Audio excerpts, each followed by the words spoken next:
let's head to the Northwest Division.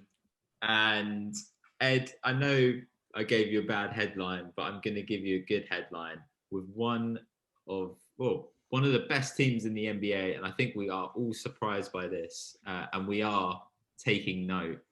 The Utah Jazz, 3-0 this week, 22-5 overall. Ed, take it away. So, funny enough, actually, when we last spoke about the Jazz, they were just coming off a 9-1 10-game streak, and this week they're also coming off 9-1 as well. So it's back-to-back 9-1s. Don't be a hater. You could have picked them. Instead, you chose Dallas, and you chose, who else did you choose? Oh, you chose the Sixers. All right, you could have had the Jazz. I know who you picked, Wildy. I know who everyone picked. Hang on. Okay. Anyway, back to where we were, the best team in the league, right? Anyway, so the last 10 games have also been 9-1, similar to last time we spoke, when the last 10 games before that, they were also 9-1. So love it, perfectly balanced. They're now 22-5. During the past 10 games, they've had some big wins against the Nuggets, Celtics, and the Bucks. And of their wins, only one of them was less than double-digit victory, which is quite dominant. Which is not necessarily something you'd associate with the Jazz, and previously before this year. And against the Bucks, they had 4 players score more than 25 points, which is, I'm not sure last time that's happened, but that's really nice. Yeah, they had the best record in the league, and they are looking really, really good. Whether it's Mitchell and his ability to make 3-pointers, I think he's attempting 2 more threes a game than he was last year. So those shots that he was taking from the mid-range or from the paint, he's now taking them as from the 3-point line, and he's actually shooting a better percentage, which is lovely efficiency. He's also getting an assist a game more than he was last year. So his assist numbers are up, and I think he had 11 assists a couple games ago when Mike Conley was out and he had to carry some of the ball carrying responsibility. But when you watch the Jazz, I love the way they run their pick and rolls.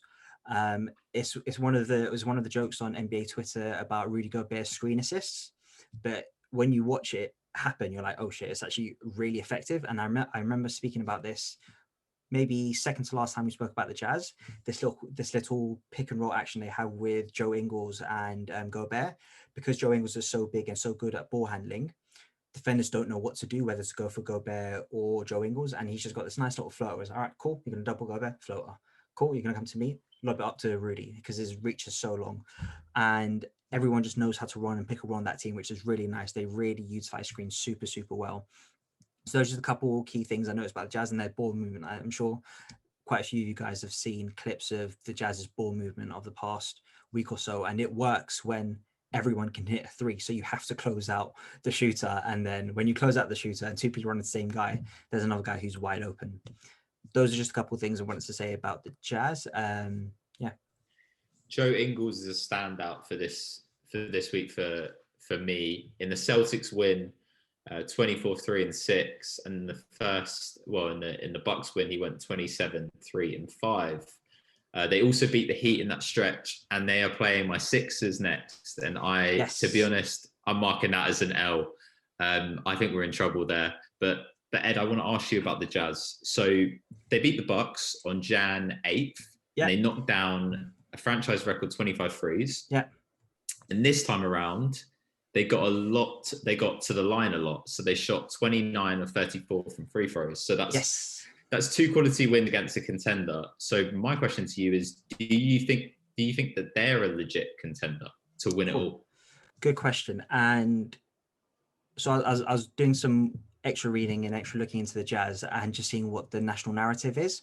And obviously, first thing I say is, who is your star player? And that, as soon as people say that, they look at Donovan Mitchell. And is he superstar, elite, one of the best 5 players in the league? No, not necessarily. But he is top 15, top 20 player right now in the league. What is his ability to hit the 3 and create for himself and his teammates is really effective. So from that perspective, I'm like, yes. And then I look at Rudy Gobert. Now, I know we've spoken a bit about Gobert, and I went from being positive on him then to being a bit more negative. Now I'm back in a positive aspect. He has been playing really, really well, and I do appreciate what he brings, as I said, with the screen assist and what he does bring on defense. When you do watch him on defense, his range and what he's able to do to even guards, although we make the joke about his defense on Curry, but apart from that, he's able to the way he's able to block shots compared to what Miles Turner does. Rudy Gobert is able to affect shots differently. And it's really nice when they've got defenders who can funnel them into Rudy. However, I did want to point out one thing, which is how Jokic has been doing against Rudy Gobert, because one of their losses did come against the Nuggets. Jokic, in the 2 games, Jokic has averaged 41, 13, and 7, and shooting 70% from 3 and 60% from the field. 2-game stretch, but still. And I think the reason why Jokic is able to have so much productivity against Gobert is because he can draw him out from the paint. And when you do take Rudy away from the paint, it just opens up a lot more. Dallas tried to do that. I read an article which said that Dallas tried that tactic. I didn't get a chance to watch the game with Porzingis, but because Porzingis' pick and roll defense is so bad, Utah were just able to exploit it. To round off that point, one thing I would like to see is some more quality wins in close games, because we know when it gets squeaky bum time, that's when we'll see what the Jazz are made up of. When it gets to the last 2 or 3 possessions, how will they execute? It's all nice, Spurs basketball, move the ball around, find the open shooter. Sometimes you just need an ISO bucket, and let's see if the Jazz can do that. So I'm looking forward to the stretch they've got coming up. They've got, you said Sixers. I think they've also got the Warriors coming up. I really want to see how they do against those big boys, and we'll see where they're at 2 weeks from now. Talking about bringing people out of the paint, let's see if JoJo does that. That's going to be a great matchup. That's a really good point. Yeah, really fun. That 17-footer. Oh, 50% from midi. Oh, baby. Blazing. MVP. All right. Sorry. We ain't talking about Philly. Yeah, the Jazz are playing really well. Some great points, Ed, especially about the matchups. Like you said, in the playoffs, it's all about the matchups. And I, for one, would love to see a 7-game series of Jokic v Gobert. Unreal. It's not like we had that in the bubble. No, yes, no, but not to this level. The Jazz have improved. It will be cool to have, you had volume 1 last round, and then you got volume 2 this year with Donovan and Jamal Murray, and then you get Rudy and Jokic again. Oh, if I was Jamal, I'd be worried. Yeah, 100%. And just on them having a star player to close out games, every year Donovan Mitchell in the playoffs ups his level of play, and he's unbelievable. So he really understands the moment, and it took Jamal Murray to make history in order to outplay him. And that gets overlooked, but Donovan Mitchell is a very good player to have closing out games for you offensively if you want somebody to create a shot. So I think that they're more of a contender than people might be giving them respect for, despite their amazing record, just because of the Lakers. And I am really looking forward to see who picks them in the playoff draft, how high they go. Please make sure they drop to 6th for me, please, because we need them back in house. Lasco, thank you. Next. If it was the 6th, it would be me, baby, and I'll be getting them. But we're just so confident, man. Take them over the Lakers with your soon-to-be number 1 pick. Hey, don't talk about my baby girl like that. I'm just waiting for her. Did you treat her on Valentine's? Did you get her a card? I sent one with a question mark. I think hopefully Jordan kept them nice and safe for me, but I just had to spend it with the Clippers, so it's fine. Yeah, it was none of that. But she's coming home to me. For now. Right, let's move from the best team in the West to the worst team in the West. The team that Bray doesn't want to talk about, he doesn't really want to talk about any of his teams, but this team especially, and that's the Minnesota Timberwolves. They won last night, all credit due. They did win, they got on the board. I was like, yes, we got a win so we can talk about that. They went 1-3 this week. They're 7-20 overall. Anthony Edwards is in the starting lineup now. Bray, talk to me about the Timberwolves. Yeah, we're going to start positive with the Timberwolves. They won a game! Yay! Congrats! It's their first win in a while. They're 3-7 in their last 10. It's not looking good, and it's they are the West is close, and then there's the Timberwolves. They are so far behind. They don't want to be giving up that pick. That pick is staying in Minnesota if they can help it. So yeah, it's not been great. Cat did only come back on Wednesday though. Last week, so he's been out for so long. He was even asked how was it having COVID, and he was like, it was ropey. He didn't feel good. I think he was pretty ill. And it's just such a big thing having him back. Hopefully they can do a bit better. So yeah, I mean, the Timberwolves are just not going to be very exciting this year. Someone who is quite exciting, though, is Edwards. You mentioned him. He is much improved. I saw an article that said he would be challenging Lonzo, with his recent stretch play for Rookie of the Year.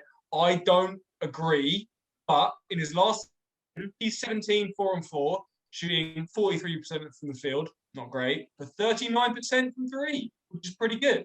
So, I think if he's able to take that to another level, then he could challenge Alonso, because obviously the record's not playing in his favour there. Is he living up to be a number one pick? No, but he's, you could maybe say he's a lottery potential guy, and you can just see the rookie malaise just going, where you shoot really badly and you're a liability on defense. That stuff is rubbing off with him, which is great to see. Yeah, and he's following in the footsteps of, he's got the green light, and you get that from Malik Beasley. So they did beat the Raptors last night, and it was a close game. So Lowry cuts the lead to 2, 15 seconds left, and then what happens is on the inbound, they double team Beasley, and he steps on the line, steps out of bounds. So the Raptors get the ball back, and when I mean Siakam misses this easy layup, this is one of the easiest layups. When we were talking about he expected contact, he just missed it, rims out. Yeah, exactly. But most importantly in this game, I have my stat line of the week. Karl Anthony Towns. So in this game, he had 20 points, 11 rebounds, 3 assists. He also had a steal and 3 blocks. But he also had 7 turnovers and 6 fouls. So he was really stat stuffing across the board there from Cat. But they got a win, man. And that's what we should talk about. Yeah. Yeah. I mean, you mentioned Malik Beasley there as well. And because obviously there's not very much going on with the Timberwolves apart from their one win. So I have in other Timberwolves news. Did you know Malik Beasley in the last week has been sentenced? Sorry? He was sentenced. For what? Yes. For what? I knew he was in trouble for abuse, wasn't he? Malik Beasley was in a bit of trouble. And what he did is a family were drove up to his house. They were parked outside his house. And he pointed a rifle at a gun. What even? I don't. It was just completely mental. America. They call the cops. He gets arrested. They find another 2. What? Yeah, I mean, yeah. And they find 2 pounds of marijuana on him as well. Not good to be caught with that stuff. So Malik has been a bad boy. He got sentenced to 120 days in prison, but it can be served after the season, and he can serve it from home. So basically, he's going to stay at home. So it's what even? And it's because he pled guilty. Slap on the wrist. I know. Get out of here. Because he pled guilty to the threats of violence charge, and they dropped the marijuana one, which is fair enough. Come on, no one needs that. We'll just drop those ones. But the threats of violence was pretty fucked up. Get the rifles out of the house, Malik, and we hope you get the help you need. But I mean, he's been all right this season. But I saw that, I was like, how do you even get into that? It's just mental. Yeah, to be fair, I did hear about how stuff happened before the season. I was sort of surprised that he was playing, and now I've just heard this. I'm like, wow, getting away with anything. Yeah, getting away. There's some rich people problems right there. Some very expensive lawyers. But I suppose the real way to hurt him would be to make him miss some of the season. Because then you forfeit some paychecks and it starts getting real expensive. But we hope that Malik learns from the error of his ways and gets the help he needs. Very nice close out, guys. Let's all do it. Let's all do it together. What time is it? Dame time, baby. It's Dame time. Yeah, it's Dame time. They didn't do it. Whoa! They didn't do it. They're just hating. Oh, they did do it. They did do it. He's a bad boy. He's a bad boy. Yeah, he couldn't get past Ben Simmons, but he's a bad boy. He's People's Jack. People's Jack. 4-0 this week, Jord. I'm happy for you because it's your team. Oh, bro. And you're grinning like the Cheshire Cat. I'm so happy. 16 and 10 overall. Take it away, Jord. Jeez, man, I am so happy. And, ever since we met and we started talking about basketball, I told you the most annoying thing for the Blazers is how they're slept on, overlooked, Lillard getting snubbed, the and all that. with one banner. Exactly. So it's great to see this week. Even, you know what? Stephen A. Smith even apologized to the Trailblazers this great week. Apology. Saying, It was a great I'm apology. sorry. This brother is clutch. I am sorry. So hopefully we get some respect. You don't mess with Dame. You saw it with Pat Bev. Honestly. What happens? Did he drop 60 the next game? You don't mess with this boy. You don't mess with it. It's ridiculous. But I remember last week we were talking about the injuries and that I was worried about how they were going to put all the pressure on Damian and he was going to take over and then and all of that. Oh my goodness, this stretch, my friends, this stretch has been everything which I've been dreaming of for a long time. Like, not all the load is on Lillard. I feel like I'm gonna cry, guys. I feel like I'm gonna cry. It's a new look Blazers, basically. Everyone's chipping in, everyone's helping out. Fernie Simmons is getting more minutes with that.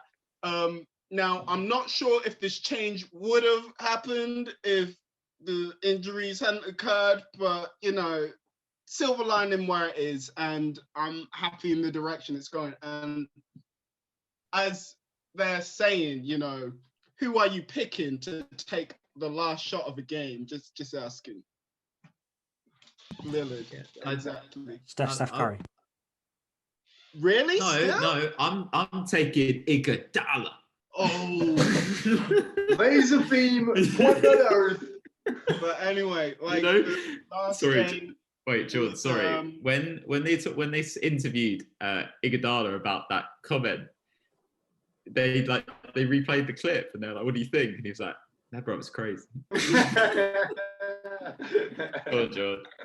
Oh, jeez. But yeah, the last game they had a close game with the Mavericks. I have to admit, we did get lucky on that one with the last shot from Luka Doncic. Like, my heart dropped with that because usually when we come up with close games like that, Doncic gets the ball and he gets that shot off even when he's contested. So, honestly, it could have gone another way if he made that. So, woo. Let's talk about your supporting cast. Enes Kanter. This guy is a dog on the offensive rebounds. He had 7 offensive rebounds against my team, Philly, and the Cavs, who've got some big boys, Jared Allen and Andre Drummond. And he also had 6 against the Mavs. How big has he been for Portland, obviously with Nurk out and your depleted squad? Yeah, massive. Absolutely massive with that. Because obviously we've got quite a few injuries going on in our team right now, especially in our center position. So for him to take on the responsibilities which he's have done and been that massive help, both offensively and defensively, has been huge. It's just a matter of how long he can keep it up for, but I hope he manages to keep that going. I mean, a couple of games back, we did have that scare where he took a massive blow to his head just above his eye, I believe, and it was gushing, but yeah, massive.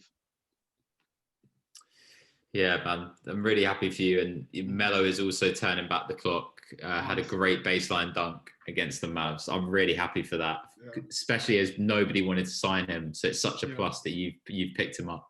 I said it before and I said it again, like that signing, I was so happy when it happened and I'm so glad that it picks up.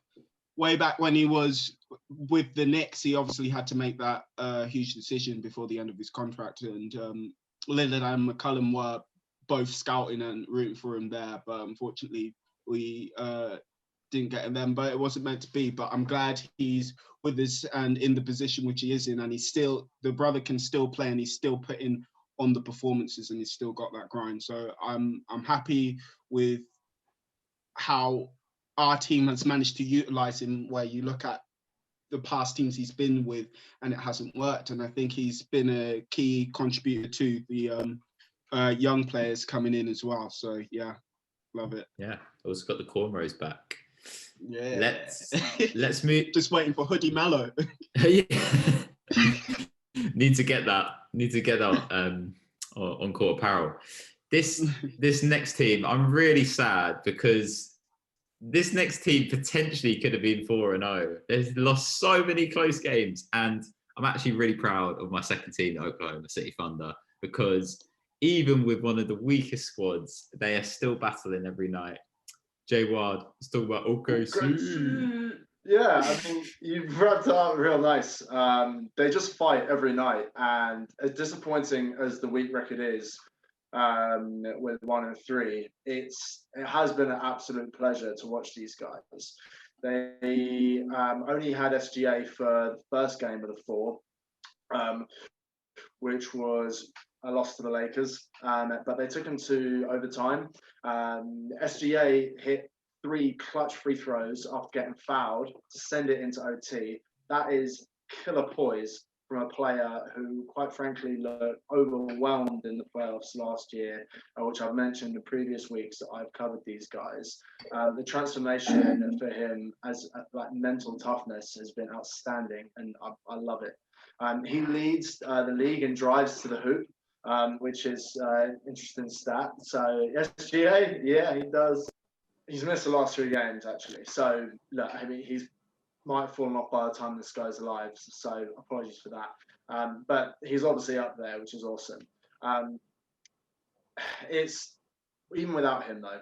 Every game was close. They took the Lakers to another overtime game and back-to-back games, which is the first time the Lakers have been in back-to-back overtime games since the 91-92 season, which is the same year as Dream Team, to give you an idea of how long ago that was. It's a big-time stat, though. Oh, yeah.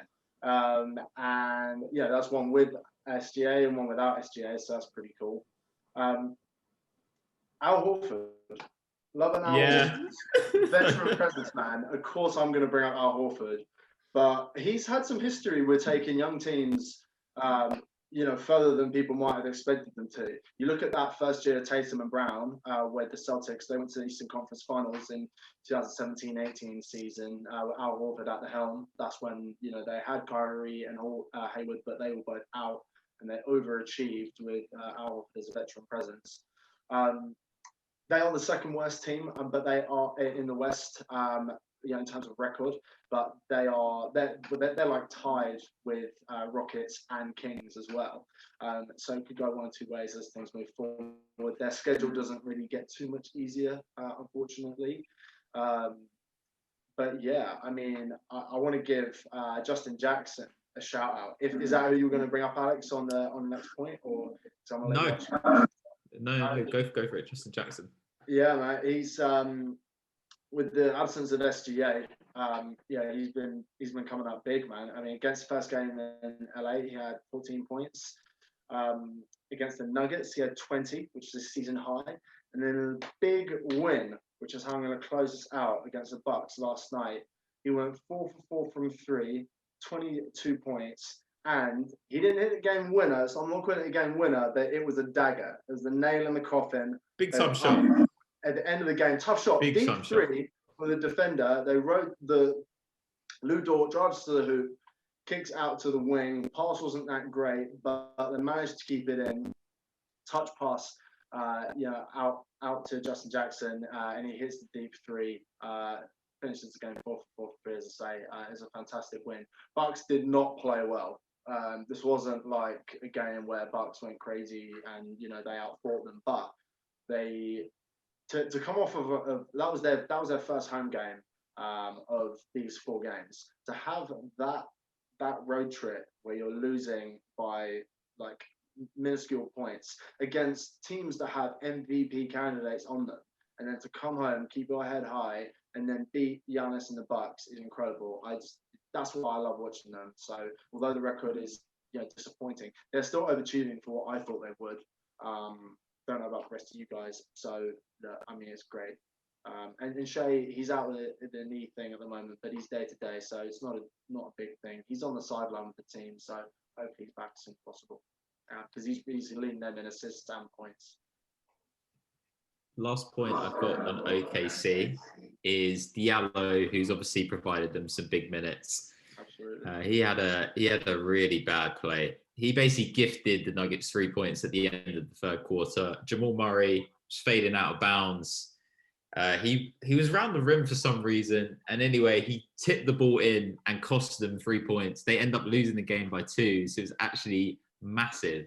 But my question for all of the GMs is, what is the dumbest play you have seen on the court? I have some stuff that I've shortlisted, but I'd like to hear, what you guys think. PJ Tucker, the inbound play. Oh, with Eric Gordon, unreal. Yeah, I've got my own personal favorite. So it was an old Wizards Raptors game. This is when Arenas was playing, and the Raptors are down 3. So they're inbounding the ball, and they chuck it into half court, and Wizards steal the inbound. So there's about 3 seconds left. And one of the players on the team, called Michael Ruffin, he throws the ball up in the air to waste time on the clock, and it doesn't go up high enough or whatever. Anyway, Raptors player Morris Peterson catches the ball and chucks the ball in to tie the game into overtime. So that's the dumbest play I've ever seen. He meant well. It did not. Yeah, it was amazing. Has anyone got any more dumb plays? One of my favorites is I want to say in the playoffs, the Clippers, the Lob City Clippers, DeAndre gets an offensive rebound. I think they're down, or maybe it's tied. It's against the Blazers. And he gets an offensive rebound with about 2 seconds left. And he thinks time has expired. He just catches it at all 7 foot, whatever, plus reach he is. And he's just holding it there, not doing anything with it. And Chris Paul, he stood right next to him, below him, screaming at him, like, what the fuck are you doing? Like, just going absolutely mental, because he's like, you could literally win the game, tie the game, whatever here, and he doesn't do it. And Chris Paul's jumping on it, literally, he can't get to the ball, and time expires and whatever. But just the DeAndre standing there with Chris Paul going nuts is just Oh, that one where you just see Chris Paul jumping as well. Like, put it up. I think this isn't like my favorite. It's probably, I'm going the other way. It's probably my least favorite, just because of the impact it had on the series. Oh, no. But there's always the J.R. Smith. The heady thing as possible. Yeah. I thought we was up, B. No. He's explained that on Cold as Balls with Kevin Hart. He was talking to coach on the sideline when Cavs had free throws, and he wasn't watching the free throws, but he assumed they went in. So in his head, the math was that they were up when they were tied. I hate that play so much, but it is a dumbass play.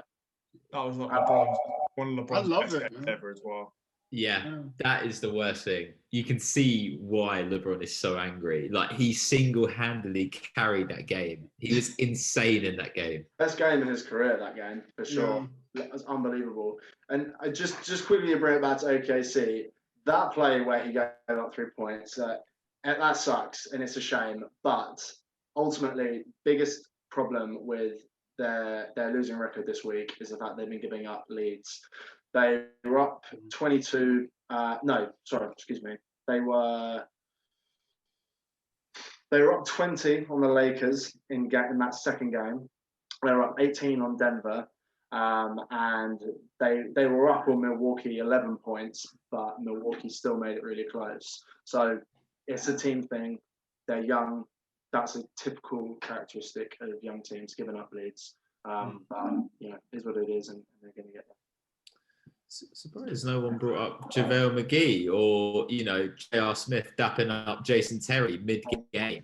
God, JaVale McGee, the rodeo bull JaVale McGee stuff is unbelievable. Like, it's so funny. And there's the play with the Wizards when they're like down like 6 points. And he throws off the backboard. yeah.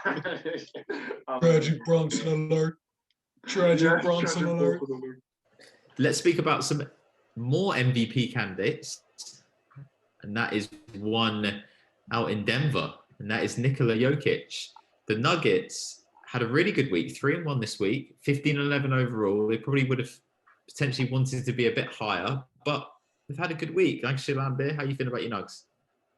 I'm going to accuse you of a bit of some bias here.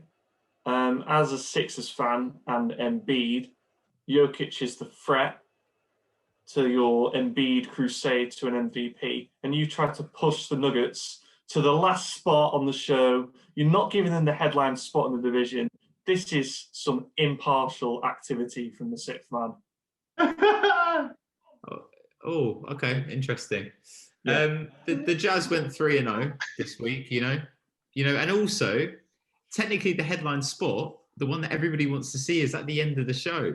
You know, to be honest, if you don't like it, I could just take it off altogether, and we just won't talk about Nuggets. Oh, so now you're really trying to stop me. Then I've, you know, okay, I see. Yeah, we'd really do about.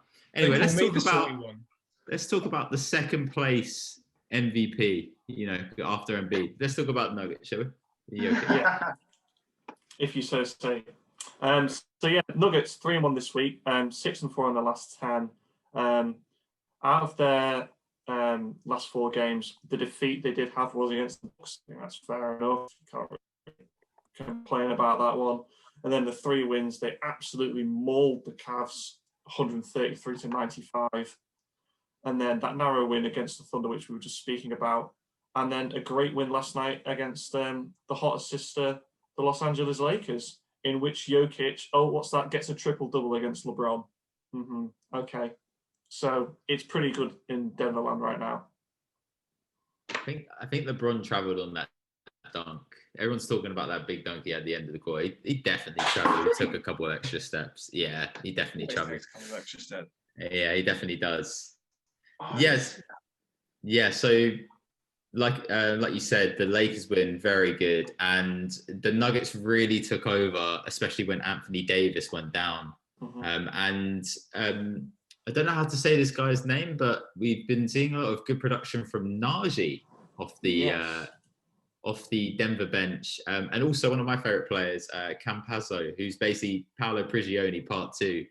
He's a whole lot of fun. He had a great pass in the corner where he wasn't even looking at the player and it went right past Kuzma's shoulder. Great pass. But talk about Najee. Sorry. Oh, I was going to actually talk about Campazzo, to be fair. Go on. But yeah, like Najee's had some really good contributions. I've never actually heard of him until like the past few couple of weeks as well. So it seems he's come out of nowhere. But Campazzo, he's an interesting one, and I think it'll be interesting to see how the Nuggets actually line up in the future, because when he's played over 20 minutes, which has only actually occurred 4 times a season, so it's a small sample size, he's averaged 13 points and 4 assists. Compare that just to his general average of only 4 points a game. So it'd be interesting to see if they can squeeze him into that starting lineup, or at least give him some more minutes off the bench, because he's only averaging about 12 minutes so far this season. And yeah, he had a great game against the Lakers last night. He got 15 points, 4 assists. So he seems to be a really good talent as well. And then Jamal Murray, he's been a bit iffy of late, but he scored 25 points last night against the Lakers. And he's starting to develop a highlight reel of finishing against LeBron James. He got a couple of tidy finishes last night. He had a couple in the playoffs last year. Like, it's pretty good. Yeah, if you come at the king, you best not miss, eh? But the Nuggets, even though Jokic is putting in an MVP performance, and I will say that him and Embiid, I think they are on a par. They're both playing really well. The Nuggets do sit 7th in the West, even though it is a tougher conference. So my question to you, Matt, is, besides trading, what can Denver do better with their current rotation? I think, to be honest, it's getting more out of the players other than Jokic and Murray. So we're seeing that from Campazzo, his contribution. I'd like to see a little bit more from Michael Porter Jr. He's shown glimpses of what he can offer throughout the season so far. He's been a bit quiet of late, but yeah. And then obviously you've got players like Monte Morris as well. Millsap can come in as well, just help out and take the load off Jokic as well sometimes in terms of being that big man. But yeah, I think the Nuggets are definitely going to keep pushing. Like being 7th in the West at the moment isn't a true reflection of the team they are. They're definitely going to finish well in that division, and yeah, they're going to go deep into the playoffs again for certain. And with someone like Jokic, and you can say he's on a par with Embiid at the moment. I think he's better at the moment, really, to be honest with you. He's got 25 double-doubles in 26 starts, 6 triple-doubles. He's set career highs for points, which he got 50 in, assists 18, and rebounds 22 this season. And his plus-minus is the highest in the league, is at 11.1. Embiid is second with 8. Like, that is monstrous. I will say this in Jokic's argument, the Sixers have had a really easy schedule as well. But I want to open this out to the GMs. I'm not going to vote. It's the easiest schedule in the league so far. I think I saw it. They've had the easiest schedule in the whole league. This is why you see we're losing to teams out in the West, and we probably will lose tonight against the Jazz. But I'm not going to vote because I've been, accused of biasy. Who out of all the GMs, who would you say is the MVP of this season? One word answer, please. Lebeja. Right? Got it. One word, to be fair, right? Yeah. Lebeja. It's the sound. Lebeja. Bray? Yeah. I was like, what? Lebeja. I'm going to say, I'm going to back my boy. You're going to back Jokic? All right. I'm going for my home team. Like I said, I think Lillard's been snubbed too many times. I definitely think he's in that category for debate. You should bet it, George. There's some good odds on that. Yeah. LeBron for me. Yeah, me as well. He's got that narrative from last year, from the playoffs, where he was going, "Oh, you didn't put me in." Yeah, he's like, he's made the most. He's like, he didn't give me much time off in the off season, but he's throwing his toys out of the pram, but he's also on his no days off. He is killing it and taking no rest. I guess also just no, go on, Marty. Should say, yeah, his team is doing the best. I think part of his campaign is also the fact of the team they've been able to put together. They're better than they were last year after winning the chip. That is a credit to LeBron's basketball mind and what he needs around him in order to win. I think that's part of the case. They actually needed it with Anthony Davis not being 100% this year. I was going to say, yeah. They really needed that extra help. I mean, I'd still be concerned about the effort LeBron is putting in. There's a reason he's like, I don't want to do an All-Star game because he knows he needs time off. It's been long hauls, a lot of minutes, a lot of effort. Absolutely. You could argue in Jokic's favour, though, that the title is most valuable player for that team. So you take Embiid out of the Sixers, you take Jokic out of the Nuggets, you take LeBron out of the Lakers. Which team's going to be affected the most? I'd probably say the Nuggets. I guess part of that is just because of Jokic's impact on the offensive end in terms of his distribution as well, and being the sort of point center of the team. I guess that would be that point there in terms of if you would take Jokic away from the Nuggets, I think they'll crumble compared to other teams would. Compared to if you would take other teams' big stars away, because I think they built it around Jokic quite well, I would say. I agree. But I think just because obviously Lakers have a better supporting cast, but I do believe if you took LeBron out of that Lakers team, I'm not even sure they'd be 100% certain to make the playoffs. Yeah. Who's their second best player this year? Who's been the Lakers' second? Because AD's been injured. Who's been their second best player this year? Yeah. Literally. Yeah. You're not making that with an injured AD, an aged Marc Gasol, and a bunch of shooters, basically, like Caruso and Matthews. I take your point, but I'd argue the same point for the Lakers with LeBron. I mean, so yeah, I agree. Me though, the MVP is not someone who takes below average team to, and I'm not saying the Nuggets are a below average team, even with or without Jokic, first of all. But the MVP is not someone who takes a below average team to an average team, Russell Westbrook. It's someone who takes a team to be one of the best in the league. Like who can raise you to get into that upper echelon? Who can make you the number one seed? Giannis did it. Who's obviously they haven't got the best record in the West, which is a testament to the Jazz. But LeBron's been doing that, Embiid's been doing that, and that's key criteria for me. And I knew I liked you, bro. I knew that's why we're friends, man. All good discussions, all good debates. It's going to be really interesting. And also another name that everyone forgot about, Steph Curry. Let's put some respect on that boy's name. That boy is killing it this season. Right, let's head to the leaderboard. There's been some changes, guys. There's been some changes. Oh, I'm going to have to let some people down ever so lightly.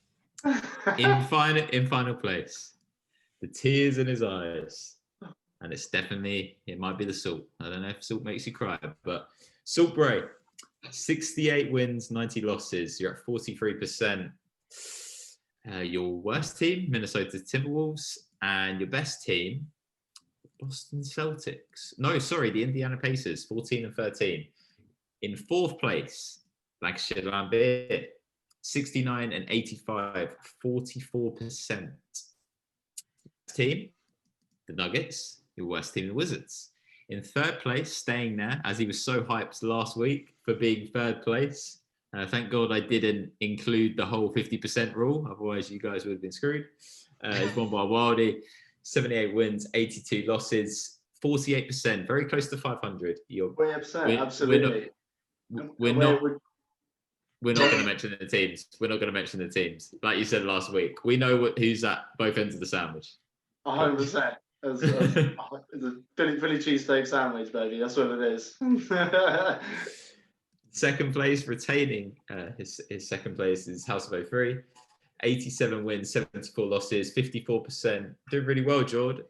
Lakers, best team. Worst team, the Bulls.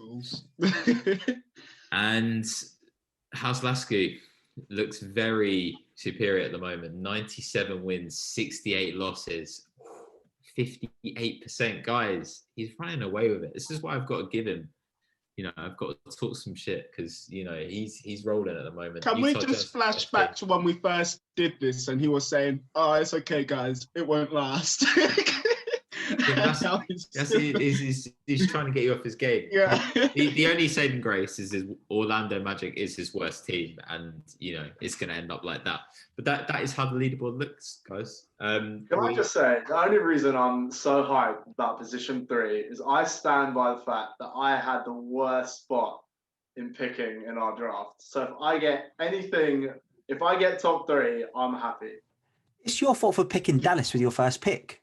No, I'm saying I'm doing well. Yeah, but I don't know why you were complaining in the first pick, round. Which meant I didn't get any back-to-backs. Ed, you have first position. Don't take this away from him. And why was everyone shocked that I picked the Bucks if I had first position? Why was everyone shocked that I picked the Bucks? I wasn't shocked. The Bucks are his third best team. I can't believe it's just the confection of the Jazz being insane, and the Knicks being like a 500 team. It's that combo. It's also, I'm surprised no one took the Clippers. Everyone let the Clippers fall 10th. Did we? Pandemic paid. Yes. Yeah. Pandemic. Everyone left the Clippers fall 10th. I want all the Atlantic teams. I don't want the Knicks. To be fair, like you said, I took the better looking sister. So yes, you don't. Not taking the Clippers and then being good and bouncing back after that crumble in the playoffs. It's like if Giannis beats you with a 3-point shot, you live with it. Yeah. Oh, I'll tell you what. There's a heated discussion going on here, and I think we just need to part ties, especially on this bit, because tensions are rising, guys. But that's what we like. We want scrappiness. So that concludes Divisions discussions for this week. We will take a short break and we're going to head to all of the extra stuff.